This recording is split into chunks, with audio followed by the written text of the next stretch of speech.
আসসালামু আলাইকুম, সবাইকে শুভেচ্ছা জানাচ্ছি। মাসুম মাহবুব দেখছেন ওপেন দ্য ইউটিউব চ্যানেল এবং মাসুম মাহবুব ফেসবুক পেজ। পৃথিবীর যেই প্রান্ত থেকে যারা দেখছেন সবার জন্য শুভকামনা, ভালোবাসা। রাত অনেক হয়ে গেছে বাংলাদেশে, যদি এই সময়টা আমাদের জন্য অনেক রাত মনে হয় না, কিন্তু অনেকের জন্য যারা শ্রমজীবী পৃথিবীর বিভিন্ন দেশ থেকে দেখছেন সময়টা হয়তো সবার জন্য সুইটেবল নয়। তাই সংক্ষিপ্ত করব লাইভটা। গুরুত্বপূর্ণ বেশ কিছু খবর আছে আমার হাতে। আহ ইরান আমেরিকা ইসরায়েলের যুদ্ধের আজ ১০০তম দিন।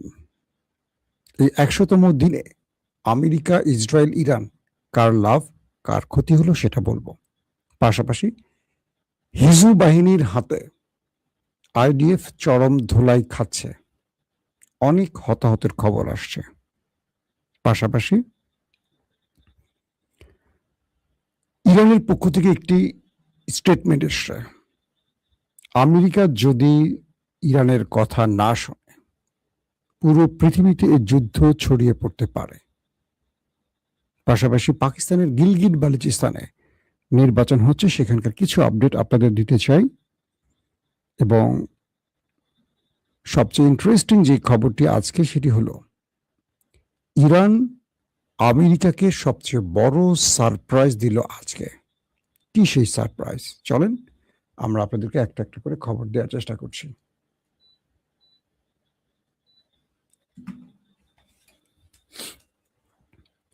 প্রিয় দর্শক, প্রথম যে খবরটি দিয়ে শুরু করতে চাই, পাকিস্তানের গিলগিট বালুচিস্তান একটি প্রদেশ, খুব রিমোট এরিয়া।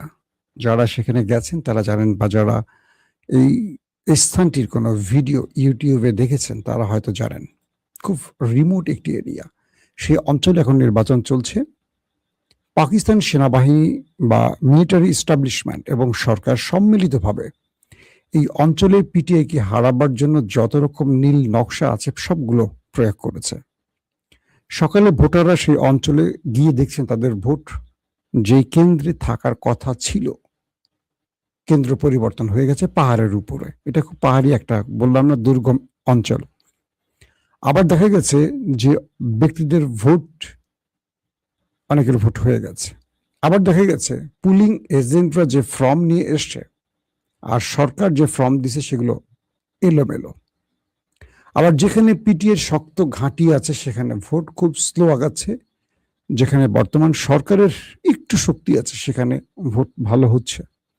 এরকম নানান রকম প্রতিবন্ধকতার মধ্যে দিয়ে গিলগিট বালুচিস্তানে চলছে। আপনারা জানেন গিলগিট বালুচিস্তানে সরকার ছিল পিটিএর, আমার পছন্দের একজন ব্যক্তি খুরশিদ, তাকে এস্টাবলিশমেন্ট মাথায় বন্দুক ঠেকিয়ে এক কথায় ক্ষমতা থেকে সরিয়েছিল ইমরানকে দুর্বল করার জন্য। তার মা এবার, খুরশিদের মা এবার নির্বাচন করছে। আমরা চেষ্টা করব গিলগিট বালুচিস্তানের সর্বশেষ আপডেট আপনাদেরকে জানাবো পরবর্তী সময়ে। ২ নম্বর গুরুত্বপূর্ণ খবরটি হলো লেবানন। এবার বলা যায় লেবাননের সিংহের গর্তে বা জালে আটকা পড়েছে দখলদার বাহিনী। কি রকম? লেবাননের ভেতরে, অনেকটা ভেতরে প্রবেশ করে গেছে নেতানিয়াহু বাহিনী এবং সেখানে তারা বিভিন্ন অঞ্চল দখলে যেমন চেষ্টা করছে এবং নিরীহ মানুষের উপর অ্যাটাক করছে। এই পর্যায়ে তারা আত্মবিশ্বাসী হয়ে উঠছে যে তারা অনেক জায়গা দখল করেছে। মূলত এটি ছিল হিজু বাহিনীর একটি পরিকল্পিত ফাঁদ। যখন মার্কাভা ট্যাঙ্ক সহ আরো আধুনিক অস্ত্র সহ নেতানিয়াহু বাহিনী ঢুকে পড়েছে, তখন নাইম কাসেমের হিজবুল্লাহ প্রধান তার বাহিনী তাদেরকে চারদিক থেকে ঘিরে অ্যাটাক শুরু করেছে। বলা হচ্ছে যে নাইম কাসেমের একজন যোদ্ধা, হিজু বাহিনীর একজন যোদ্ধা, তিনি একটি দূরপাল্লার মিসাইল দিয়ে একটি ড্রোন উড়িয়ে দিয়েছেন এবং ড্রোনে থাকা মোটামুটি সবাই উড়ে গেছে। ইসরায়েল নিজে স্বীকার করছে এখন পর্যন্ত তাদের ৩ থেকে ৪ জন ওপারে চলে গেছে। পাশাপাশি আরো কয়েকটি অঞ্চলে দুই পক্ষের মধ্যে মুখোমুখি সংঘর্ষ এখন চলছে, যখন লাইভটি করছি তখনও চলছে। হিজবুল্লাহ তার শক্তিমত্তা দেখাচ্ছে এবং হিজবুল্লাহ ডেরায় পা দিয়ে দখলদার এখন নাস্তানাবুদ হচ্ছে। আইডিএফ চারদিক থেকে এখন অ্যাটাকের মুখোমুখি হয়েছে। যদিও ওই দেশটি তাদের নিহত বা হতাহতদের সংখ্যাটা সবসময় কমিয়ে বলে বা অস্বীকার করে চলে। হিজবুল্লাহর ভাষ্য মতে ওই সংখ্যাটা আরো অনেক বেশি নিহতের, যদিও ইসরায়েল 3 থেকে 4 জনকে স্বীকার করেছে। তো বলা হচ্ছে যে লেবাননে এখন দুপক্ষের মধ্যে ব্যাপক অ্যাটাক চলছে, থেমে থেমে অ্যাটাক চলছে, মুখোমুখি অ্যাটাক চলছে, মিসাইল অ্যাটাক চলছে, ড্রোন অ্যাটাক চলছে। পাশাপাশি তারা যে ট্যাঙ্ক নিয়ে ঢুকেছে সেই ট্যাঙ্কগুলোকে এখন একটার পর একটা উড়িয়ে দিচ্ছে হিজবুল্লাহ। এই পরিস্থিতি চলছে এবং হিজবুল্লাহ তাদের দেশের ভেতরেও অ্যাটাক করছে। এইভাবে চলছে দুই পক্ষের দুর্দান্ত ম্যাচ। বলা হয়েছে অনেক হতাহত হয়েছে। প্রিয় দর্শক, আমেরিকা ইসরায়েল ইরানের যুদ্ধের আজকে 100তম দিন। এই 100তম দিনই আসলে কি পেয়েছে? ট্রাম্প পেয়েছে দুঃস্বপ্ন, নেতানিয়াহু পেয়েছে ভয়ঙ্কর অর্থনৈতিক সংকট। শুধু ইরান নয়, এই দুটো দেশ অনেক বড় বিপর্যয়ের মুখে পড়েছে। বলা হচ্ছে 29 বিলিয়ন মার্কিন ডলার আমেরিকা হঠাৎ করেই ফুরিয়ে ফেলেছে, একদম আগুনে ঢেলে দিয়েছে 29 বিলিয়ন মার্কিন ডলার। এই যুদ্ধে তারা এ পর্যন্ত ট্রিলিয়ন ডলারের কাছে ক্ষতি, মানে সবকিছু মিলে ক্ষতির মুখোমুখি হয়েছে। যদি পুরোটা হিসেব করা হয়, তাদের টোটাল যুদ্ধ বিমান, এয়ারক্রাফট, ড্রোন, সামরিক সদস্য, মধ্যপ্রাচ্যে তাদের বাণিজ্য, শেয়ার বাজার, সোনার দাম, তেল, সবকিছু মিলে ট্রিলিয়ন ছাড়িয়ে গেছে তাদের ক্ষতি। খুব শীঘ্রই মধ্যবর্তী নির্বাচন হবে মার্কিন যুক্তরাষ্ট্রে। বিভিন্ন জরিপে উঠে এসছে ট্রাম্পের যুদ্ধের পক্ষে দাঁড়িয়েছে 16 থেকে 22% মানুষ। মানে ট্রাম্প যে যুদ্ধটা করছেন, এখানে মার্কিন যুক্তরাষ্ট্রের 16 থেকে 22% মানুষ মনে করছেন যে ট্রাম্প এই যুদ্ধে বিজয়ী, ইরান হেরে গেছে। তাহলে 16 থেকে 22-এর বাকি থাকে কত? 100%-এর বাকিরা মনে করছে ট্রাম্প হেরে গেছেন এবং ইরান জিতে গেছে। পাশাপাশি 80% লোক মধ্যবর্তী নির্বাচনে ট্রাম্পের বিপক্ষে দাঁড়িয়েছে। তার মানে ট্রাম্পের করুণ পরাজয় দেখতে যাচ্ছে আমেরিকাবাসী বা বিশ্ব। এটি 100 দিনের পর ট্রাম্প হিসেব করতে বসছেন বলেই এখন নিজে চিঠি লিখে পাকিস্তানকে দেন। পাকিস্তান সেই চিঠি তার স্বরাষ্ট্রমন্ত্রী মহসিন নাকভিকে দিয়ে ইরানে পাঠায়। কি ছিল সেই চিঠিতে এখনো জানিনি, আমরা জানাবো আপনাদের। পাশাপাশি বলা হচ্ছে যে ইসরায়েল তার ভয়ঙ্কর অর্থনৈতিক সংকটে পড়েছে। প্রচুর আবাসন ধ্বংস হয়েছে, স্ট্রাকচার ধ্বংস হয়েছে, সামরিক ক্ষেত্র ধ্বংস হয়েছে। এগুলোর হিসেব ইসরায়েল প্রকাশ্যে আনছে না, কারণ এতে করে ইরান সফলভাবে যে আক্রমণ করছে এটা প্রমাণিত হবে বলে। কিন্তু ভেতরে তারা ভয়ঙ্কর চাপের মধ্যে আছে অর্থনৈতিক সংকটের কারণে। বলা হচ্ছে এই যুদ্ধে আমেরিকার পাশ থেকে অনেকটা গালফ সরে এসছে, মানে অর্থাৎ আরব রাষ্ট্র মনে করতো যে আমেরিকা তাদের বড় রকম সাপোর্ট দেবে বা তাদের নিরাপত্তা বলয়ের একজন খুব কি বলবো পারফেক্ট পার্টনার। কিন্তু এই যুদ্ধের পর গালফ বুঝে গেছে ইরানকে মোকাবেলা করতে সামর্থ্য নয় ইসরায়েল এবং আমেরিকা। পাশাপাশি আমেরিকার প্রতি এবং ইসরায়েলের প্রতি আস্থা কমে গেছে গালফ কান্ট্রির, আরব দেশগুলোর। এবং যে জন্য ট্রাম্প আরবকে বিশ্বাসে আনার জন্য ইরানের যে টাকাগুলো জব্দ হয়েছে, অর্থ সম্পদ প্রায় 24 বিলিয়ন মার্কিন ডলার, এই টাকাগুলো ট্রাম্প তার এই মিত্রদের, আরবের মিত্রদের ক্ষতিপূরণ হিসেবে দেয়ার ঘোষণা দিয়েছে। আর খেপে গেছে এখন ইরান, বলছে আমাদের একটি টাকা যদি আমাদের হাত ছাড়া, মানে আমাদের কি বলবো যে আমাদের এই টাকা যদি অন্য কেউ পায়, আমাদের অধিকার যেটা আমাদের ইরানের জনগণের অধিকার, ইরানের সম্পদ মানে কি ইরানের জনগণের, শুধু মিডল ইস্ট নয়, এটা ভূমধ্য সাগর থেকে শুরু করে পৃথিবীর প্রতিটি অঞ্চলে যুদ্ধ ছড়িয়ে পড়বে, যেটা আমেরিকা কন্ট্রোল করতে পারবে না।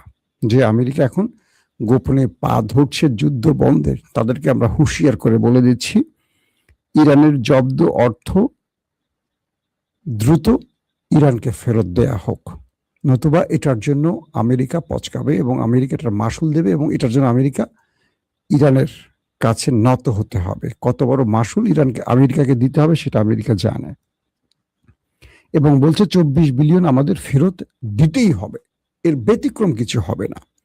মূলত আমেরিকা বুঝে গেছে যে তারা এই যুদ্ধে গালফের আস্থার বাইরে চলে গেছে এবং আমেরিকা নিজের 20 থেকে 28টি ঘাঁটি, যেগুলো মার্কিন যুক্তরাষ্ট্রের ঘাঁটি রয়েছে আরবে, সেগুলি ধ্বংস করে ফেলেছে। তো আমেরিকা কি করে ইরানের হাত থেকে আরবকে রক্ষা করবে? আরবে যদি ইরান টার্গেট করতে চাইতো এতদিন হাজার হাজার মানুষ মেরে ফেলতে পারত। ইরান আরবকে টার্গেট করেনি, করছে আরবে থাকা মার্কিন ঘাঁটিগুলোকে, স্বার্থ সংশ্লিষ্ট কার্যালয়গুলোকে, সেনা ঘাঁটিগুলোকে, নৌ ঘাঁটিগুলোকে, এয়ার ঘাঁটিগুলোকে, বিমান ঘাঁটি আর কি। তো এই পরিস্থিতিতে আমেরিকা অনেক বড় মাসুল দিচ্ছে, এটা বোঝা গেছে। আমেরিকা তার সর্বোচ্চ প্রযুক্তি ব্যবহার করে ইরানের কাছে পরাজিত হয়েছে এবং ইরান আমেরিকার প্রযুক্তি সম্পর্কে মোটামুটি ওয়াকিবহাল হয়ে গেছে এবং আমেরিকা এবং ইসরায়েল তার সর্বোচ্চ প্রযুক্তি ব্যবহার করে ইরানের কিছু করতে পারেনি। ইরান এমন এক দুনিয়া তৈরি করেছে মাটির নিচে, যেটি আমেরিকার জানার বাইরে ছিল, যেটা এই যুদ্ধে আমেরিকা বুঝতে পেরেছে যে ইরানের সাথে লড়াই করে পারা যাবে না। পাশাপাশি ইরান তার সবচেয়ে বড় নিউক্লিয়ার অস্ত্র ব্যবহার করেছে হরমুজ, যেটা এখন পর্যন্ত মার্কিন যুক্তরাষ্ট্র নেভাল ব্লকেট তৈরি করেও কিচ্ছু করতে পারেনি। এখনো হরমুজ প্রণালীর বাদশা হয়ে আছে ইরান। তো এখানেও মোটামুটি আমরা জানি যে আমেরিকার পরাজয় হয়েছে ইরানের কাছে। এই 100 দিনে আমেরিকা যা হারিয়েছে তার বিপরীতে পুরোটাই ইরান অর্জন করেছে। ইরানের হয়তো কয়েক হাজার মানুষ মারা গেছে, তাদের সর্বোচ্চ নেতা আলী খামেনি মারা গেছে, গুরুত্বপূর্ণ সেনা অফিসাররা মারা গেছে, কিন্তু ইরান পৃথিবীর কাছে নিজের অবস্থানকে জানান দিতে পেরেছে। পুরো পৃথিবী ইরানের কাছে এসে পা ধরছে, হুমড়ি খেয়ে পড়ছে, ইরানের কাছে এসে বলছে, বস ক্ষমা করো, আসো তোমার সাথে আমি ডিল করতে চাই, তার খবর দেবো একটু পরে। শুধু মুখে বলছি না, সেই খবরও দেবো আপনাদের। তো আমেরিকার তার যে পশ্চিমা দুনিয়া বা আমেরিকার যে মোরলগিরি সেটা কমে গেছে। মাঝখান থেকে ইরান আঞ্চলিক পরাশক্তিতে রূপ নিয়েছে। এখানে ইরানের অবস্থাটা স্ট্রং হয়েছে, উপরে উঠছে, আর আমেরিকা নিচের দিকে নেমেছে। এটাও ইরানের অনেক বড় প্রাপ্তি এবং পৃথিবী বুঝতে পারছে যে ইরানের মতো দেশ যাদেরকে টোকা দিলে ইরান নড়বে না বা ইরান হারবে না। যেমন আজকে ডোনাল্ড ট্রাম্প বলেছেন একটি ইন্টারভিউতে, ইরানিরা হলেন সাহসী জাতি। তিনি প্রশংসা করে বলছে যে ইরানি হলো একটি শক্তিশালী জাতি, যদিও তাদের অনেক ক্ষতি আমরা করেছি, কিন্তু এরা হার না মানা একটা জাতি। ট্রাম্প বলছে ইরানিদের সম্পর্কে এবং বলছেন যে আমরা ইরানের সাথে ভালো আলোচনা করছি, আগামী দিনে ভালো কিছু হবে। তার মানে ট্রাম্পের এই সুর নরম অর্থ কি, বা ট্রাম্প ইরানি জাতিকে শক্তিশালী জাতি বলছে কেন? সে বুঝতে পেরেছে এত বড় ধাক্কা দিয়েও ইরানের কিচ্ছু করতে পারেনি, অথচ অন্যান্য দেশে এটা ফু দিলেই রেজিম চেঞ্জ ঘটে যায়, কিন্তু ইরানে কিচ্ছু করতে পারেনি। আসেন ইন্টারেস্টিং খবরে। পৃথিবীর বিভিন্ন কয়েকটি গুরুত্বপূর্ণ আমেরিকার মিত্র দেশ ইরানের সাথে তারা ডিল করেছে। $2 বিলিয়ন মার্কিন ডলার, $2 বিলিয়ন মার্কিন ডলারের একটি চুক্তি ইরানের সাথে করেছে। কখন? যখন ইরানের উপর আন্তর্জাতিক নিষেধাজ্ঞা দিয়ে রেখেছে মার্কিন প্রেসিডেন্ট ডোনাল্ড ট্রাম্প বা আমেরিকা। সেই সময়টিতে ইরানের সাথে বেশ কিছু দেশ ডিল করেছে। কল্পনা করেন, আমেরিকা যখন বুঝতে পারছে বা আমেরিকা যখন ইরানের কাছে পরাজিত হয়েছে, তখন এই নিষেধাজ্ঞা উপেক্ষা করে পৃথিবীর বেশ কিছু দেশ ইরানের সাথে ডিল করছে, বাণিজ্যিক ডিল। এই সারপ্রাইজটা ইরান আমেরিকাকে দিয়েছে নিষিদ্ধের মধ্যেই। তার মানে অনেক রাষ্ট্র আমেরিকার বলয় থেকে বেরিয়ে ইরানের সাথে কাজ করতে চায়। $2 বিলিয়ন মার্কিন ডলার। ইরান বলছে এটা আরো সামনে এগিয়ে যাবে। এখন ইরান কিভাবে এটা করছে? ইরান নগদ টাকায় অর্থে করছে, ইরানের অর্থে, আর করছে ক্রিপ্টোকারেন্সিতে। মার্কিন যুক্তরাষ্ট্র ইরানের এই বাণিজ্য বন্ধের জন্য তারা কয়েকবার অর্থনৈতিক সংকট তৈরির চেষ্টা করছে। তারা বহুভাবে, যাতে ইরান এই কাজটা করতে না পারে বা ইরানের এই অর্থনৈতিক সংকটের আরো বড় সুবিধা নিতে পারে, আমেরিকা যতগুলো চেষ্টা করেছে, ইরান সেখানে ভিন্ন কৌশল যোগ করেছে। তো তারা এখন ক্রিপ্টোকারেন্সিতে এই বাণিজ্যিক লেনদেনটা শুরু করেছে। পাশাপাশি ইউয়ান তো আছেই, আবার নগদ অর্থে। কোন ব্যাংকিং চ্যানেল, ধরেন এর আগে আমেরিকা ইরানের যে $24 বিলিয়ন মার্কিন ডলার আটকে দিয়েছে, জব্দ করছে, সেই সুযোগটা আবার ইরান দেবে না। এখন প্রশ্ন হলো, ইরানের সাথে যারা এই ডিলটা করছেন বা করতে যাচ্ছেন বা করেছেন বা আরো সামনে করবেন, তারা আমেরিকাকে আর ভয় পাচ্ছে না? হ্যাঁ, আমেরিকাকে ভয় পাচ্ছে না। তারা এখন ইরানের কাছে এসে সঁপে দিয়েছে নিজেকে। এই খেলাটা ইরান খেলে দিয়েছে। আজকের খবর এটা। এবং ইন্টারেস্টিং ব্যাপার হলো আরো অনেকগুলো দেশ গোপনে ইরানের সাথে যোগাযোগ করছে। তার মানে ট্রাম্প বা আমেরিকা ইরানের উপর যে নিষেধাজ্ঞা দিয়ে রেখেছিল সেই সিস্টেম ভেঙে ফেলে দিয়েছে ইরান। এখন অনেক দেশ ইরানের সাথে বাণিজ্যিক সম্পর্ক করতে যাচ্ছে, যেটাই চেয়েছিল ইরান। ইরান বলে দিয়েছে, হরমুজে আমি টোল নেবই, পৃথিবীর বিভিন্ন দেশে আমার জব্দকৃত সম্পদ ফেরত দিতেই হবে, গালফ থেকে আমেরিকাকে যেতেই হবে, লেবাননে আক্রমণ বন্ধ করতেই হবে। এরকম বিগ কিছু শর্ত জুড়ে দিয়ে ইরান বলছে যদি এর মাধ্যমে আলোচনা হয় আসো, নতুবা কোনো আলোচনা ইরান বসবে না। এরই মধ্যে আপনি আমার আজকে রাত 8টার লাইভে দেখেছেন মার্কিন প্রেসিডেন্ট গোপনে পাকিস্তানের ফিল্ড মার্শাল আসিম মনিরের কাছে চিঠি পাঠিয়েছেন। সেই চিঠিটি পাকিস্তানের স্বরাষ্ট্রমন্ত্রী মহসিন নাকবি ইরানে গিয়ে সরাসরি আব্বাস আরাকচির হাতে দিয়ে আসছেন। তার মানে আমেরিকা ইরানের কাছে নত হয়ে কিছু প্রেম পত্র লিখেছে, সেটা এখন ইরান পেয়েছে। ইরান নতুন করে কি সিদ্ধান্ত নেবে সেটা হয়তো আগামী কয়েক ঘন্টার মধ্যে আমরা পরবর্তী সংবাদে জানাতে পারবো। কিন্তু যে বিষয়টি আজকে ইরানের জন্য সবচেয়ে খুশি সেটি হলো ইরান এখন বিভিন্ন দেশের সাথে বাণিজ্যিক চুক্তি করছে এবং আমেরিকার আধিপত্য ভেঙে ইরান তার শক্তিমত্তার মাধ্যমে পৃথিবীর মন জয় করে বা বিশ্বের কাছে ইরানের গ্রহণযোগ্যতাকে অন্য জায়গায় পৌঁছে দিয়েছে। এবং ইরান বলছে আমরা আমাদের শত্রুর কাছে তেল বিক্রি করব না, কাউকে বিক্রি করতেও দেব না। ইরান বলছে যদি আমি তেল বিক্রি করতে না পারি আমি আরবকেও তেল বিক্রি করতে দেব না, দেখি কে কিভাবে তেল বিক্রি করে, একটা তেলের ঘাটিও আমি অবশিষ্ট রাখবো না, আমেরিকা পারলে ঠেকাও। এই পরিস্থিতিতে এখন কি ঘটতে যাচ্ছে আগামী কয়েক ঘন্টা আমরা দেখব। দর্শক, আজকের মতো বিদায় নিচ্ছি। প্রত্যেকে ভালো থাকবেন। আল্লাহ হাফেজ।